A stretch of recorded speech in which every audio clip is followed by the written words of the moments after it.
Everyone wants to look good. And this inherent human nature has been exploited commercially over the ages.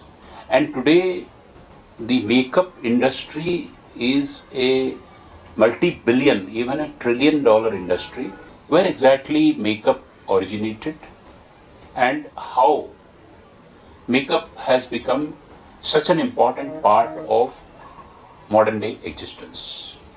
Whether it's the poor, whether it's the rich, whether urban, rural, developed country, developing country, young people, old people, men, women use makeup and want to look good. In fact, I remember when in the late 1990s and early 2000s, as a regional manager, we were taking forward a scheme called Self-Help Group, where mostly women entrepreneurs in rural areas used to form self-financing, pooling their money and getting into a business venture. Can you guess what was the most predominant activity amongst those self-help groups in rural areas? Probably some of you guessed it right. It was the beauty parlor business. In the rural area where income and livelihoods are difficult, where people do not have full employment, even there the quest for beauty is as probably it is in the urban areas. Where did it all start?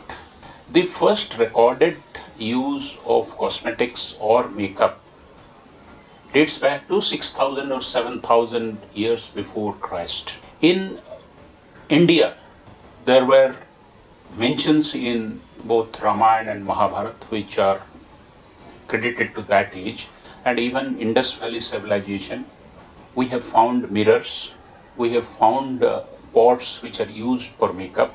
Egyptian civilization, there are recorded uses of makeups like rouge, like kohl, like face powder, and the long eyeliners that are visible in the Egyptian statues and art of that time signifies that the first use of makeup came much before a formal civilized structure came.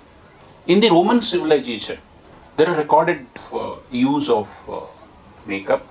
There are two categories of makeups which were in use. One is health product related, like soap, body scrubs, hair wash, nail fungus remover, and all those things which were treated as common. However, use of facial makeup to make oneself attractive in Roman civilization was typically associated with sex workers. It was despised upon. In Bible also, there is a chapter called Jeremiah. You cannot deceive anybody with ornaments of gold and a painted face. In the 19th century in England, Queen Victoria told that women who wear makeup are not to be trusted upon. Original essential history of makeup was all prevalent, but makeup was not associated with good people.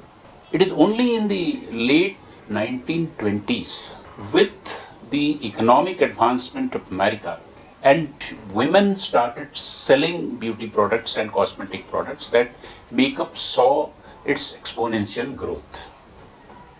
Everybody wanted to look good. Those who did not like it described it as bad. Those who couldn't afford it thought that natural beauty is good. But that innate desire was brought out in the late 1920s. Culturally speaking, even in India, there are marriage rituals like haldi, like mehendi, like kumkum. The Sringar branch of Indian mythology is full of makeups, beauty treatments, how to present oneself. Both men and women. Men are dressed according to the occasion, given a vermilion or they were given a sandalwood paste. All these are makeups, sometimes to express your religiosity, sometimes to express your profession. Today, makeup has got combined with a skin care and health regime. Natural products are at a premium. Highly researched ingredients to prevent wrinkles, give a natural sign to your face or to your hands, moisturizers, sun protectors. All these have come to be part of the regime, and this scientific advancement combined with good marketing, selling, brand ambassadors, and the general economic affordability has taken makeup industry to the level that it is. Behavior analytics are also helping in development of product, generates employment while making people feel good, more presentable, more confident. Thank you very much.